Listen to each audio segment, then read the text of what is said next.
So far, we collected a number of properties, a number of relationships between the primal and dual problems. We talked about weak duality, we talked about the implication of weak duality, and we talked about strong duality. Today, we're going to talk about one more relationship between primal and dual problems, and that relationship is called complementary slackness. This is going to be pretty much the last relationship we're going to talk about between primal and dual problems. Okay, so we talked about weak duality. What did weak duality say? What did weak duality say? The weak duality says the objective value of the dual problem at any feasible solution is greater than equal to the objective value of the primal problem at any feasible solution. That was weak duality. The objective value of the dual problem at any feasible solution is greater than equal to the objective value of the primal problem at any feasible solution. That was weak duality. And then we talked about the implication of weak duality. What did the implication of weak duality say? If I have a feasible solution for the primal and a feasible solution for the dual, such that these two solutions provide the same objective value, then the feasible solution that I have for the primal is optimal for the primal, and the feasible solution that I have for the dual is optimal for the dual. That was the implication of weak duality. If I have a feasible solution for the primal and a feasible solution for the dual, such that these two solutions provide the same objective value, then the feasible solution that I have for the primal is optimal for the primal, and the feasible solution that I have for the dual is optimal for the dual. That was the implication of weak duality. And finally, what did the strong duality say? The optimal objective value of the dual problem is equal to the optimal objective value of the primal problem. So at optimality, the optimal objective values of the primal and dual problems match with each other. And also, when we were talking about strong duality in the last lecture, we also saw that if I solve the primal problem by using the simplex method, then by looking at the last system of equations, by looking at the objective function in the last system of equations, we can construct an optimal solution to the dual problem. So when we solve the primal problem by using the simplex method, by looking at the last system of equations, by looking at the objective function in the last system of equations, we can construct an optimal solution to the dual problem. So these are the relationships that we constructed so far. Today, we're going to talk about a final relationship between primal and dual problems that is called the complementary slackness. And by using complementary slackness, it turns out that if you give me an optimal solution to the primal problem, I can immediately construct an optimal solution to the dual problem. And that is what the complementary slackness is going to be good for us. Okay, good. So that's our job today, to talk about complementary slackness. And when we talk about complementary slackness, we're going to use the implication of weak duality quite a bit. Let's write down the implication of weak duality on paper so that we can see it in front of us. All right, so what was the implication of weak duality? Implication of weak duality says the following. If you have a feasible solution to the primal problem and a feasible solution to the dual problem, such that these two solutions provide the same objective values, then the feasible solution that we have for the primal is optimal for the primal, and the feasible solution we have for the dual is optimal for the dual. So let's write that relationship down, because that's going to be important for us. Implication of weak duality. So what does the implication of weak duality say?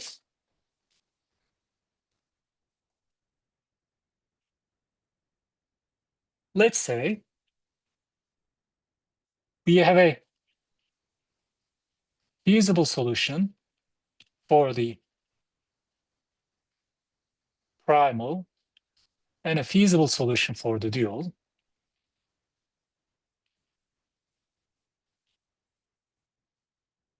such that these two solutions provide the same objective value.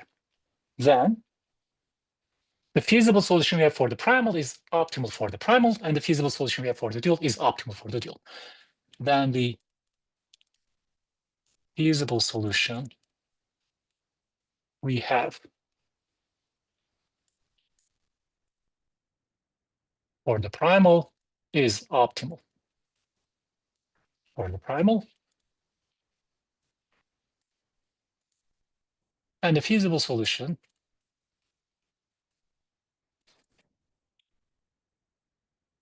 we have for the dual is optimal for the dual. This was the implication. Weak duality, this was all business. If I have a feasible solution for the primal and a feasible solution for the dual, such that these two solutions provide the same objective value, then the feasible solution we have for the primal is optimal for the primal, and the feasible solution we have for the dual is optimal for the dual. This was the implication of weak duality. This is all business. So now let's move on and let's talk about the complementary slackness property. Okay, what is complementary slackness?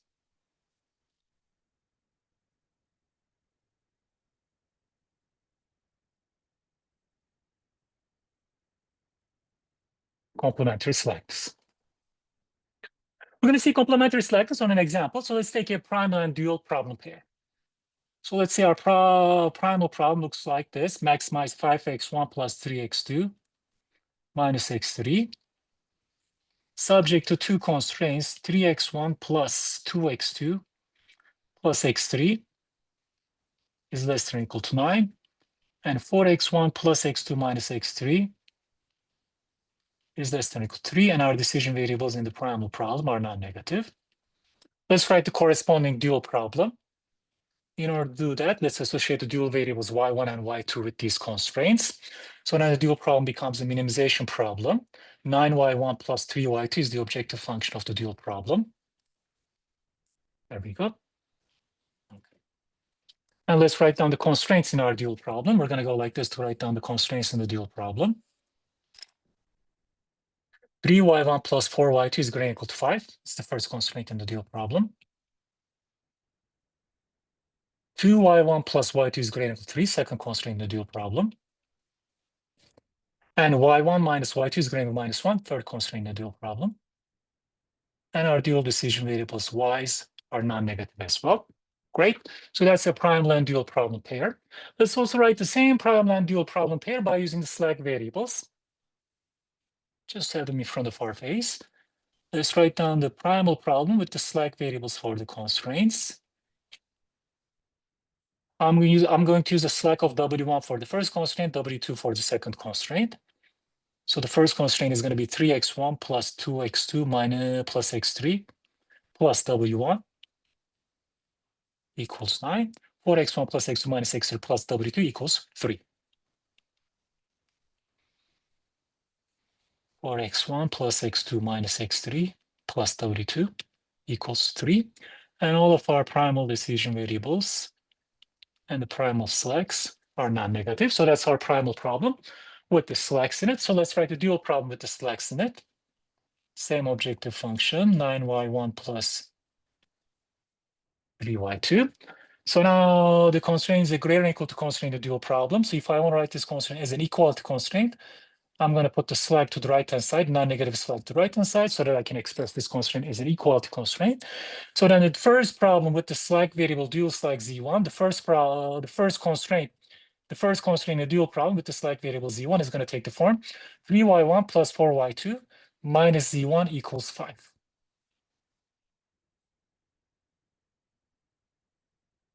Keep going. 2y1 plus y2. Let's use a slack of z2 for the second constraint and put the slack to the other side. So it's going to be minus z2. 2y1 plus y2 minus z2 equals 3. And y1 minus y2. Put the z3 over on the other side. Just put the z3 over here so that we can write this constraint as equality. And if you pull the z3 to the other side, it's going to be minus z3 is equal to minus 1. All of our dual decision variables and dual slacks are greater than or equal to 0. Okay. So this is a primal and dual problem, and that's the same primal and dual problem by using the slack variables. Great. So then, what does complementary slackness say? What does complementary slackness say? What does complementary slackness say? Complementary slackness says the following. Let's say we have a solution for the primal problem and a solution for the dual problem. Let's say we have a solution for the primal problem and a solution for the dual problem, such that the solution we have for the primal problem is feasible for the primal problem. The solution for the dual problem is feasible for the dual problem. And if I take the x variables, multiply them with the corresponding z variables, those products are all equal to 0, namely x1, z1, x2, z2, x3, z3, x3, z3, they're all equal to 0. And likewise, if I take the y variables and multiply them with the corresponding w variables, those products are equal to 0. y1, w1, y2, w2, y1, w1, and y2, w2, they are all equal to 0. Then we can conclude that the solution we have for the primal is optimal for the primal, and the solution we have for the dual is optimal for the dual. So that is what complementary slackness says in English. Let me say it again in English so we can write down on paper in mathematical notation. Complementary slackness says the following. let's say we have a solution for the primal and a solution for the dual, such that the solution we have for the primal is feasible for the primal, and the solution we have for the dual is feasible for the dual. Furthermore, if I take the product of the x variables with the corresponding z variables, namely x1, z1, x2, z2, x3, z3, all of those three products are equal to each other. And likewise, if I take the y variables and multiply them with the corresponding w variables, y1, w1, and y2, y1 times w1, y2 times w2, those products are all equal to 0. Then we can conclude that the solution we have for the primal is optimal for the primal, and the solution we have for the dual is optimal for the dual. So that's what complementary slackness says. Okay. So again, there was a lot of English to say. Let's write down what we said on a piece of paper so we can see what we said. Here's what complementary slackness says. Let's say we have a solution for the primal. So let's say we have a solution. Let's say we have a solution x1, x2, x3, w1, w2. Let's put hats on them. Let's say we have a solution x1, x2, x3, w1, w2 for the primal, and a solution y1, y2, z1, z2, z3 hats, let's say y1, y2, z1, z2, z3 hats for the dual. So let's say we have a solution x1, x2, x3, w1, w2 hat for the primal, and a solution y1, y2, z1, z2, z3 hat for the dual that satisfy the following properties.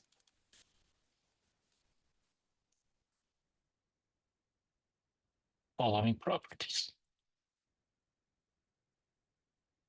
Okay. Property number one, the solution we have for the primal is feasible for the primal. The solution we have for the dual is feasible for the dual. x1, x2, x3, w1, w2 hats is feasible for the primal. And the solution we have for the dual, y1, y2, z1, z2, z3 hats is feasible for the dual. 2. If I multiply the z's with the corresponding, if I multiply the x's with the corresponding z's, if I multiply the x's with the corresponding z's, all of those products are equal to 0. So let's write this xj hat times zj hat is equal to 0. J is from 1, 2, 3. J is from 1, 2, 3. Product of the corresponding x's with the corresponding z's are all equal to 0. And the product of the y's with the corresponding w's are all equal to 0. yi hat times wi hat is equal to 0. I goes from 1 to 2. Then, so if you have a solution for the primal and a solution for the dual such that the solution we have for the primal is feasible for the primal and the solution we have for the dual is feasible for the dual. Furthermore, the product of the corresponding x and z's are all equal to 0, and the product of the corresponding y and w's are all equal to 0, then we can conclude that the solution we have for the primal is optimal for the primal, and the solution we have for the dual is optimal for the dual. Then x1, x2, x3, w1, w2 hats is optimal for the primal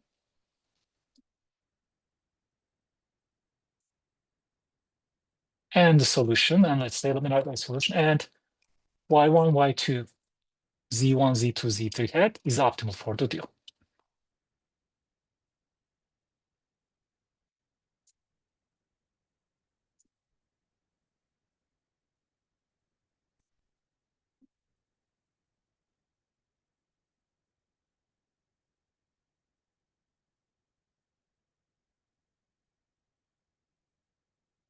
Okay, that's what complementary slackness is. So if I have a solution for the primal and a solution for the dual, such that the solution I have for the primal is feasible for the primal and the solution for the dual is feasible for the dual, and the product of the corresponding x's and z's are all 0, and the product of the corresponding y's and w's are all equal to 0, then I can conclude that the solution that I have for the primal is optimal for the primal, and the solution that I have for the dual is optimal for the dual. So that is the complementary slackness relationship. And let's see where this complementary slackness relationship is coming from. Let's prove that this relationship is actually a correct relationship. Let's prove that this relationship is true. Okay. So let's take a solution for the primal and a solution for the dual, such that the solutions that we have are feasible for the primal and dual problems, such that the corresponding product of the corresponding x and z's are 0, and the product of the corresponding y's and w's are 0. We want to show that then the solution that we have for the primal is optimal for the primal, and the solution we have for the dual is optimal for the dual. Let's see that this is indeed the case.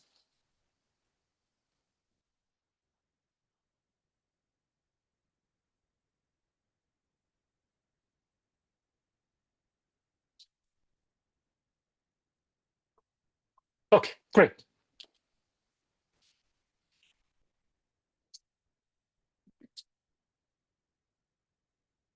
Let's see that. Why? Let's see why this complementary slackness relationship holds. Why is this true?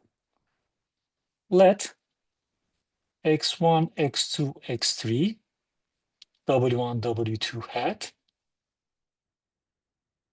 be a solution to the primal,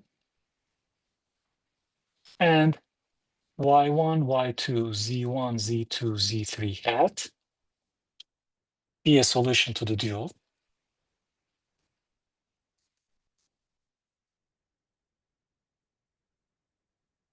That satisfy those three properties. That satisfy the properties 1, 2, and 3. Let's take a solution for the primal and a solution for the dual that satisfies each one of these properties. Then we want to show that this solution is optimal for the primal and the solution is optimal for the dual. We want to show that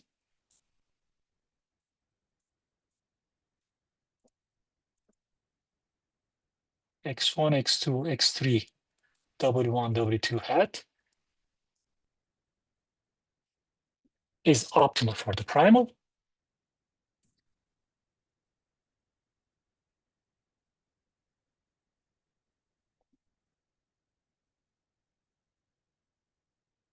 and y1, y2, z1, z2, z3 hat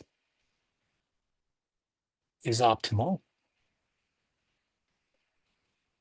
for the dual. Good. Let's see why that is the case. Let's compute the objective value of the primal problem at the solution x1, x2, x3 hat. Let's compute the objective value of the primal problem at the solution x1, x2, x3 hat. So that's going to be 5x1 hat plus 3x2 hat minus x3 hat.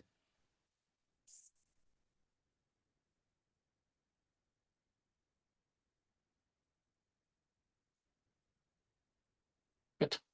So we're computing the objective value of the primal problem at the solution x1, x2, x3 hat. That's going to be 5x1 hat plus 3x2 hat minus x3 hat. Good.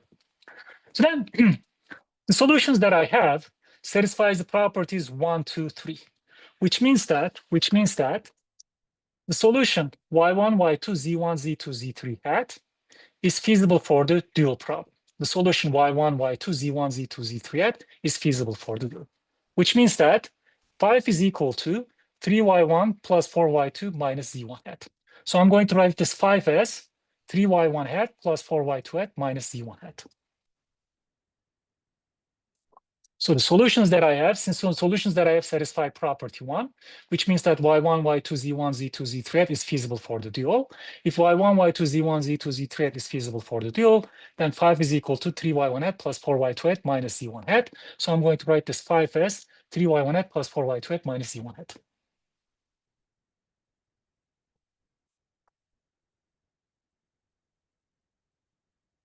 And keep x1 hat over here. Let's keep going.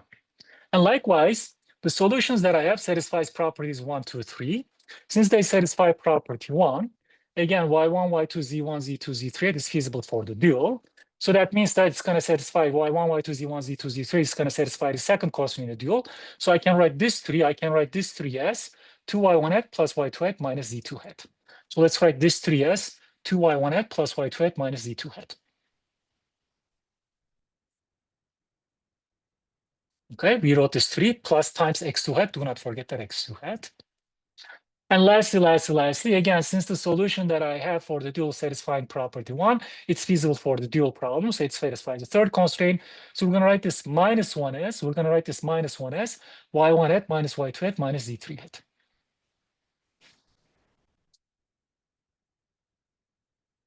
Times the x3 hat, do not forget that. Okay, good. All we did is replace this 5 by the left-hand side of this constraint, replace 3 by the left-hand side of this constraint, replace this minus 1 as the left-hand side of this constraint. Let's rearrange these terms a little bit. In particular, let me pick out the coefficient of y1 from each one of these 3 terms. So let me factor out y1 hat, and let's write down the coefficient of y1. If I factor out y1 here, it's going to give me 3 times x1 hat. If I factor out y1 in, I'm going to get a 2 times x2 hat. And if I factor out y1 here, I'm going to get x3 hat. So I took care of this y1 from each one of these terms. Great. What else? Likewise, let's factor out y2 in each one of these terms. If I factor out y2 from here, I'm going to get 4 times x1 hat. And if I factor out y2 from here, I'm going to get 1 times x2 hat. And if I factor out y2 here, I'm going to get minus 1 times x3 hat. So we took care of these terms, these 3 terms. And after that, what do I get? What is left? Minus z1 x1. Let's just write that. Minus z1 x1 hat, minus z2 x2 hat, and minus z3 x3 hat. Good. What else we got? Since my solution satisfies properties 1, 2, 3, the product of the corresponding x's and z's are equal to 0. Since my solution satisfies properties 1, 2, 3, the product of the corresponding x's and z's are 0. So this is a 0. This is a 0. This is a 0. Let's just write the remaining terms.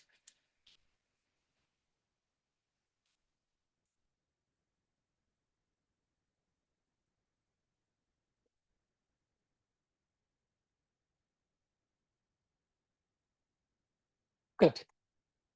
Also, since my solution satisfies properties 1, 2, and 3, the product of the corresponding y's and w's are 0.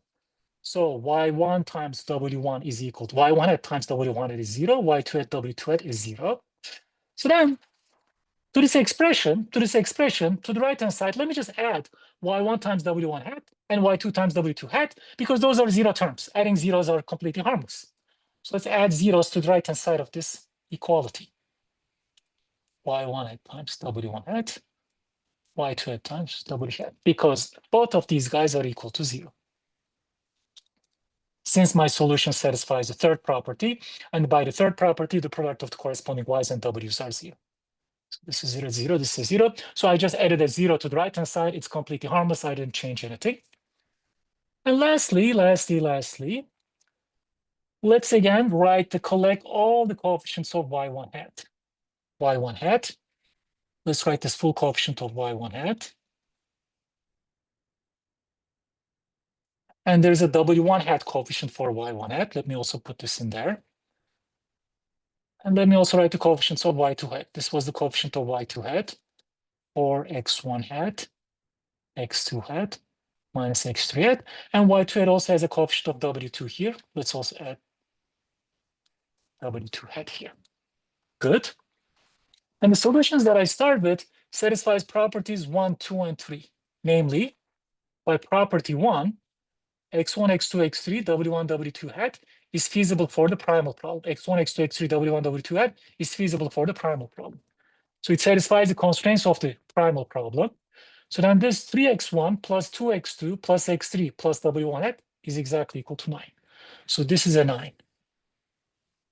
And likewise, since the solution x1, x2, x3, w1, w2 hat is feasible for the primal problem, 4x1 hat plus x2 hat minus x3 hat plus w2 hat is equal to 3. So this is 3.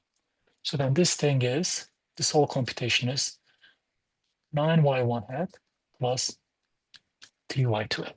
So what we get is that the solution x1, x2, x3, w1, w2 hat provides an objective value for the primal problem 5x1 hat plus 3x2 hat minus x3 hat. And that objective value is exactly equal to 9y1 hat plus 3y2 hat, which is the objective value provided by the solution y1, y2, z1, z2, z3 hat for the dual problem. So then these two solutions provide the same objective values. So then what do we get? We have a solution for the primal problem and a solution for the dual problem, such that these two solutions are feasible for the primal and the dual problems, and they provide the same objective values. Then by the implication of weak duality, the feasible solution we have for the primal is optimal for the primal, and the feasible solution we have for the dual is optimal for the dual. So let's write our final conclusion.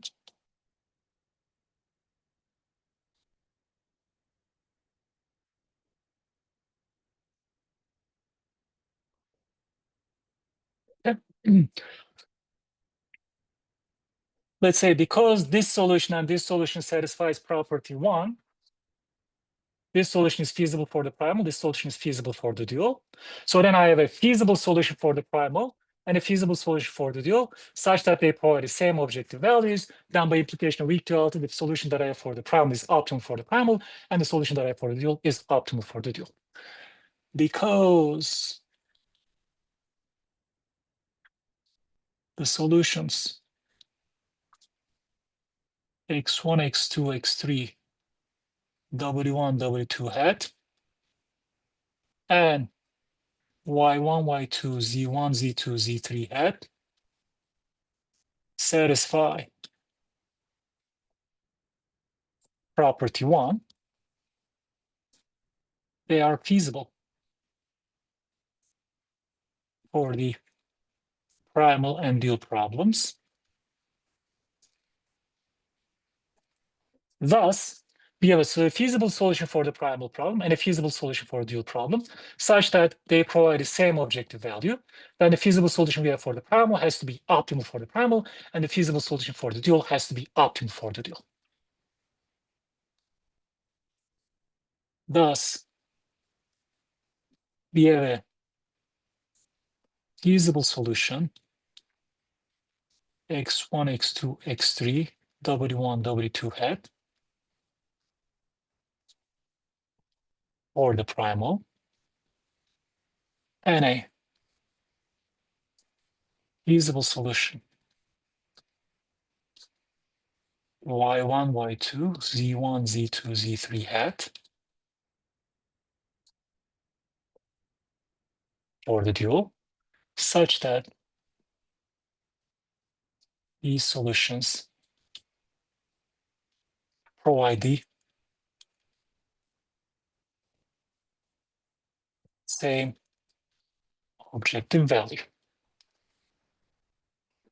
Then by implication of weak duality, this solution has to be optimal for the primal, this solution has to be optimal for the dual. That is what we wanted to show.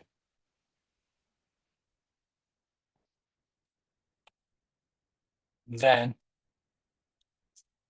by implication of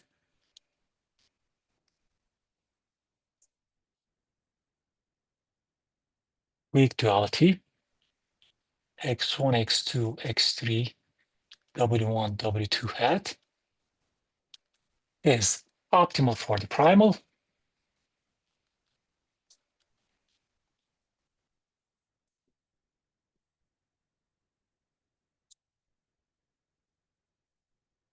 and y1, y2, z1, z2, z3 hat is optimal for the dual. And that's exactly what we set out to show. Okay, good. So then let's remind ourselves, what does complementary slackness say? What does complementary slackness say? Let's say we have a solution for the primal and a solution for the dual, such that the solution I have for the primal is feasible for the primal, and the solution that I have for the dual is feasible for the dual, such that the product of the corresponding x and z variables are equal to 0, such that the product of the corresponding y and w variables are equal to 0. Then we can conclude that the solution we have for the primal is optimal for the primal, and the solution we have for the dual is optimal for the dual. Okay.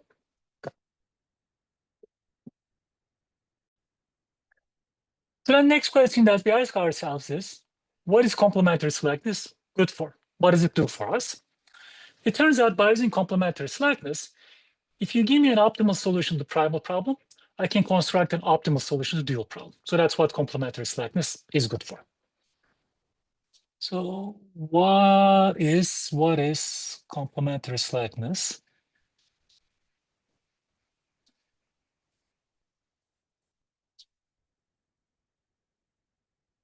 What is complementary slackness good for? Again, it turns out that by complementary slackness, if you give me an optimal solution to the primal problem, I can construct an optimal solution to the dual problem. So here's how we do this. Here's how this works. So let's say x1, x2, x3, w1, w2. Let me put stars here. x1, x2, x3, w1, w2, which are given by 0 for 1 and 0, 0, is the optimal solution to the prime.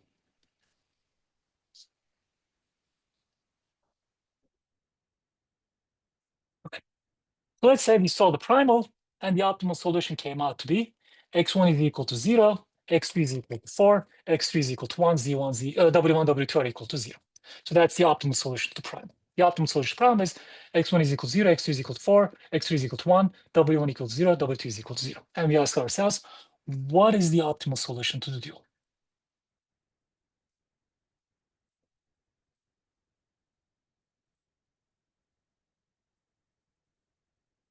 Okay, what is the optimal solution to the dual? Well, what I have right now on hand is x1, x2, x3, w1, w2, star, 0, 4, 1, 0, 0. You know that it's an optimal solution to primal, so I know that that's a feasible solution for the primal. So now what I want to do is, I want to construct a feasible solution to the dual such that the product of the corresponding x and z variables are 0, and the product of the corresponding y and w variables are 0. Then by complementary slackness, I can conclude that the solution that I have for the dual is going to be optimal for the dual. So let's say we want to construct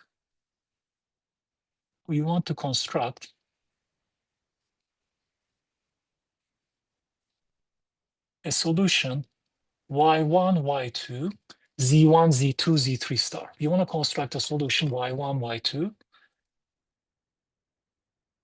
z1, z2, z3 star to the dual, such that this solution is going to be feasible for the dual,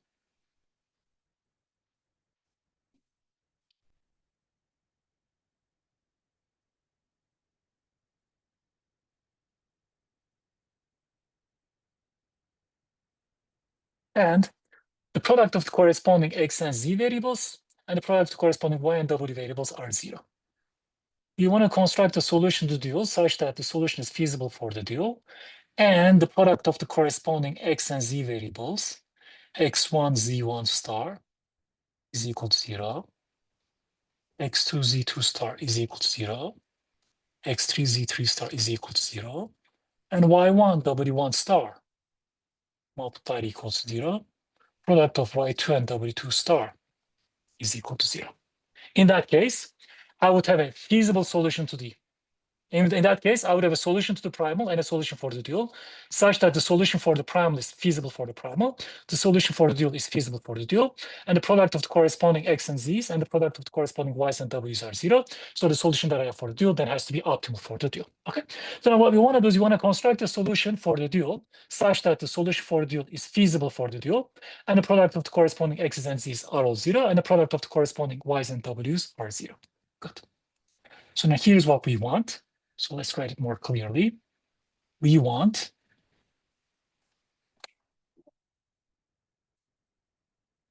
x and z multiply, x1 and z1 multiplied equals 0, x2 and z2 multiplied equals 0, x3 and z3 multiplied is equal to 0, y1 and w1 multiplied equals 0, y2 and w2 multiplied equals 0.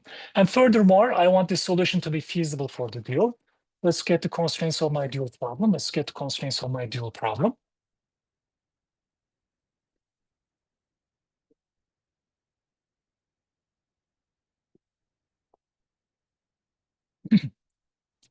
These are the constraints of my dual problem. So I want this solution to be feasible for my dual. So I want to satisfy these constraints. 3y1 plus 4y2 minus z1 star is equal to 5. 2y1 star plus y2 star minus z2 star is equal to 3. And y1 star minus y2 star minus z3 star is equal to minus 1. So I want to construct a solution to the dual problem such that the solution is feasible for the dual problem, and the product of the corresponding x's and z's and the product of the corresponding y's and w's are all equal to 0. In that case, the solution that I have is going to satisfy the conditions of the complementary slackness, in which case, by using complementary slackness, I can conclude that the solution is going to be optimal for the dual problem. Good. Let's construct a solution to the dual problem, y1, y2, z1, z2, z3 star, that is feasible for a dual problem, and that satisfies all of these product properties. Good. What is the value of x1? X1 is 0. So then no matter how I choose z1, x1 times z1 is always going to be equal to 0 because x1 is 0. So then this property is immediately satisfied. It's not important for us. It's immediately satisfied. It's trivially satisfied. It doesn't give us any useful information. Okay. On the other hand, let's look at this one. What is the value of x2? The value of x2 is 4. Value of x2 is 4.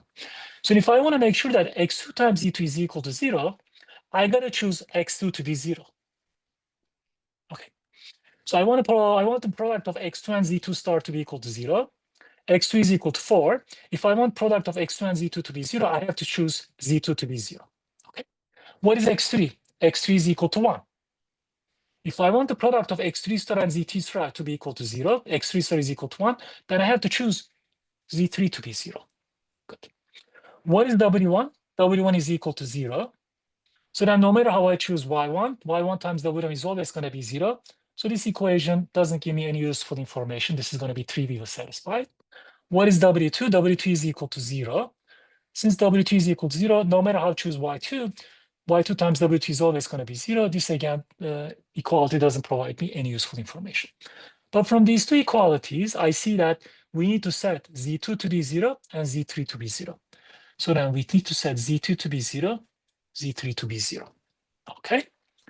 So then I also need to ensure that my solution y1, y2, z1, z2, z3 star has to be feasible for the dual, which means that it needs to satisfy these constraints.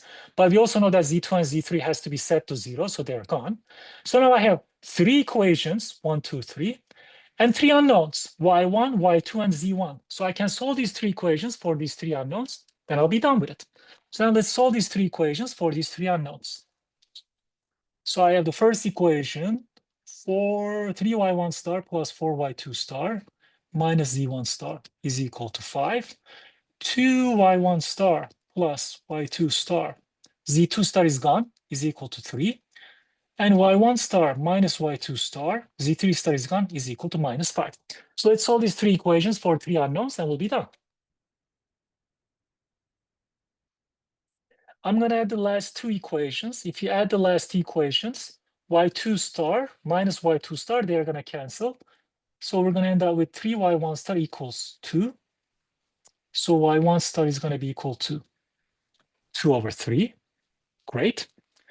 And y2 star is given by 1 plus y1 star. From this equation, y2 star is given by 1 plus y1 star. So 1 plus 2 over 3. That is going to be 5 over 3. So y2 star is 5 over 3. And what else? z1 star is given by 3y1 star plus 4y2 star minus 5. z1 star is given by 3y1 star plus 4y2 star minus 5. Okay, so that is going to be 3 times 2 over 3 plus 4 times 5 over 3 minus 5. Okay, what is that? 3 times 2 over 3, 4 times 5 over 3. That is 6 over 3, 20 over 3. That is 6 over 3, 20 over 3. That is 26 over 3 minus 5. 26 over 3 minus 15 over 3. That is 11 over 3. So Z1 has to be 11 over 3. So then let's write the solution that we constructed for the dual problem. Y1, Y2, Z1, Z2, Z3 star. We calculated Y1 to be 2 over 3. 2 over 3. Y2 to be 5 over 3. Z1 to be 11 over 3. Z2 to be 0. Z3 to be 0. So this solution, let's say the solution, this solution is feasible for the dual problem, and it satisfies product of the corresponding x's and z's and the product of the corresponding y's and w's are 0. So now I have a feasible solution for the primal problem and a feasible solution for the dual problem, such that the product of the corresponding x's and z's and the product of the corresponding y's and w's are 0. So now this solution has to be optimal for the primal problem. So this solution is optimal for the dual problem. So now this solution is optimal for the dual problem. Okay, so that is what complementary slackness is useful for. That's one of the use of complementary slackness. If you give me an optimal solution to primal problem, I can construct an optimal solution to dual problem. This is one of the use of complementary slackness. Okay, good. This pretty much covers everything we wanted to cover today, but I want to end this lecture with one extra note. What I want to show is that if we take the dual of the dual problem, we recover the primal problem back. Let's say it again. If you take the dual of the dual problem, we recover the primal problem back. And what is that useful for? Why is it nice to know that? Well, in the last lecture, for example, we showed that if we solve the primal problem by using the simplex method, by looking at the objective function row in the last system of equations, we could construct an optimal solution to the dual problem. That's what we did in the previous lecture, right? If we solve the primal problem by using the simplex method, by looking at the objective function row in the last system of equations, we could construct an optimal solution to the dual problem. Because, as we're going to see in a moment, because the dual of the dual gives us back to primal, then that means that if we solve the dual problem by using the simplex method, by looking at the objective function in the last system of equations, we can recover the optimal solution to the primal problem. So this shows that anything that you do on the primal can also be done on the dual because one is exactly the mirror image of the dual. Okay. So now let's finish this lecture by checking that. So we want to say checking that dual of the dual gives back the okay. And we're going to do that on an example. Let's take a primal problem that looks something like this. Let's take the same primal problem you are looking at. Maximize 3x1 plus 2x2 minus x3. Subject to the constraints. 3x1 plus 2x2 plus x3 is less than or equal to 9. And 4x1 plus x2 minus x3 is less than or equal to 3. Our decision variables are non-negative. Okay. So this is the primal. This is the primal. Good. So now let's try to deal of this. Minimize 9y1 plus 3y2 subject to, let's write the constraints of the dual problem. 3y1 plus 4y2 is going to equal to 5. 2y1 plus y2 is greater than 3. And y1 minus y2 is greater than minus 1. And y's are non-negative. That is the dual. So now let's write down the dual of the dual. Let's write down the dual of the dual. Let's write down the dual of the dual. But I only know how to write the dual of a certain problem when the primal is a maximization problem and we told less than or equal to constraints. So then the first thing I'm going to do, if I'm going to write the dual of the dual, the first thing I'm going to do is I'm going to write the dual problem as a maximization problem with less than or equal to constraints. Let's say it again. When I want to write the dual of a problem,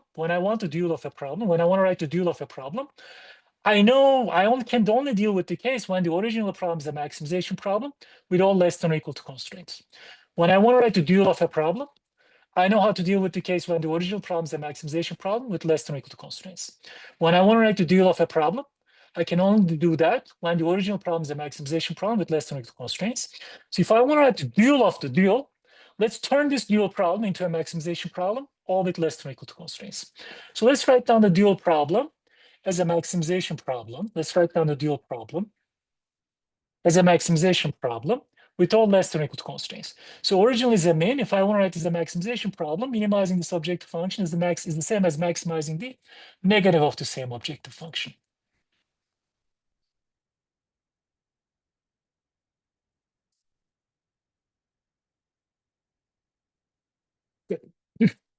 So we're going to write the dual such that the dual is a maximization problem with all less than or equal to constraints. So minimizing this objective function is the same thing as maximizing the negative of the same objective function. There is that.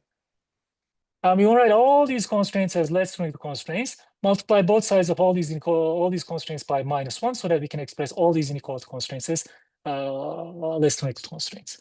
So the first constraint is -3y1 minus 4y2 is less than or equal to -5.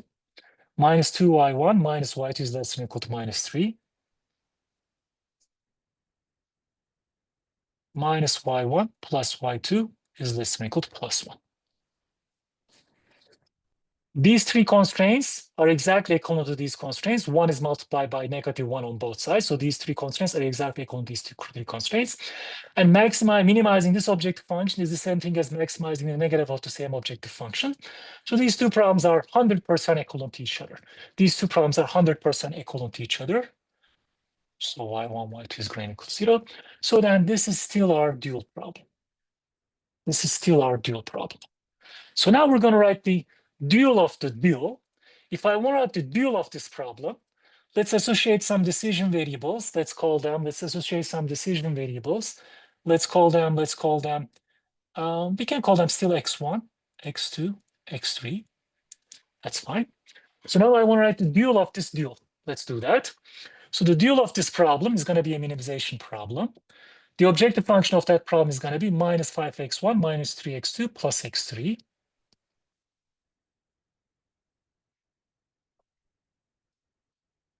Let's write the constraints of the dual of this problem by going like this. -3x1 minus 2yx2 minus 1x3 greater than or equal to -9. That's how I write the dual of a problem. That's how I write the dual of this problem. -4x1 minus x2 plus x3 is greater than or equal to -3, and x's are non-negative. So now this problem that we wrote is the dual of the dual. Okay. And let's just, so that we can compare the dual of the dual with the original primal problem, let's just do one last operation. Minimizing this objective function is the same thing as maximizing the negative of this objective function. Minimizing this objective function is the same as maximizing the negative of this objective function. So instead of maximizing -5x1 minus 3x2 plus x3, I can maximize, instead of minimizing -5x1 minus 3x2 plus x3, we can maximize 5x1 plus 3x2 minus x3, subject to. Let's multiply both sides of this constraint by -1, so that we express this constraint as a less than or equal to constraint. Multiply both sides of this constraint by -1.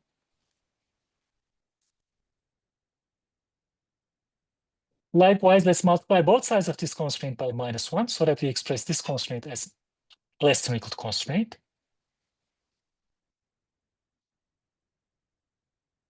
So now these two problems are equivalent to each other. These two problems are 100% equivalent to each other.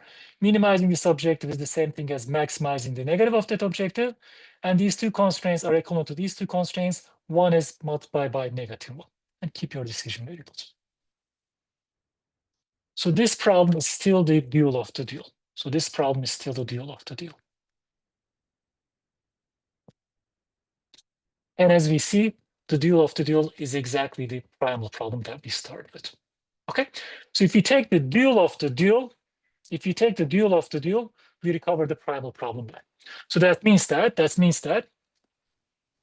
Any property that we derived on the primal problem can also be, there is a mirror image of that property for the dual problem. In particular, that means that, for example, if you solve the dual problem by using the simplex method, by using the last system of equations, by using the objective function in the last system of equations, when we solve the dual problem, we can construct an optimal solution for the primal problem as well. So then these properties are symmetric images of each other. Okay. So today, we saw complementary slackness relationship between primal and dual problems, and that said the following. If I have a solution to the primal and a solution for the dual, such that the solution that I have for the primal is feasible for the primal, and the solution that I have for the dual is feasible for the dual, such that the product of the corresponding x and z variables are equal to each other, such that the product of the corresponding y and w variables are equal to each other. If I have a solution to the primal and a solution for the dual that satisfies these three properties, then the solution that I have for the primal is optimal for the primal, and the solution that I have for the dual is optimal for the dual. And one of the uses for the complementary slackness property is that if you give me an optimal solution for the primal, I can immediately construct an optimal solution for the dual. So that's one thing that we accomplished today, the complementary slackness relationship. And also the last thing that we talked about was, if I take the dual of the dual, I recover the primal problem back. Okay. So let's stop here.